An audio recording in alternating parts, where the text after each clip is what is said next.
Huh! Grabe, Lord. Salamat. Salamat, Panginoon, dahil sa Encounter God Retreat, mas lalo kong naintindihan kung gaano kahalaga yung kaligtasan at kung gaano kahalaga na dapat natin tong alagaan. Dapat natin tong wag hayaan na mawala sa atin or wag nating hayaang mawala tayo sa kaligtasan. Dahil grabe yung pinagdaanan ng ating Panginoong Hesukristo para lang magkaroon tayo ng tagumpay, lalo-lalo na sa kasalanan. Di ba? Kasi, napanood ko yon bilang isang tao, hindi mo talaga kakayanin. Di ba?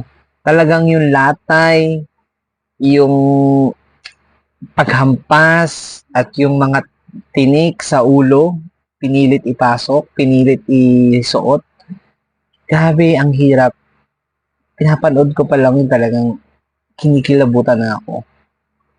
Diba? Yun po yung paghihirap na ginawa ng ating Panginoon para sa ating mga mahal niya.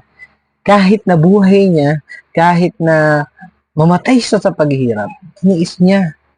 Hinarap niya ang kamatayan para magkaroon tayo ng kaligtasan. Kaya, mga kapatid, yung kaligtasan na binigay sa atin, ang libreng binigay sa atin ng Panginoon, pangalagaan po natin yon.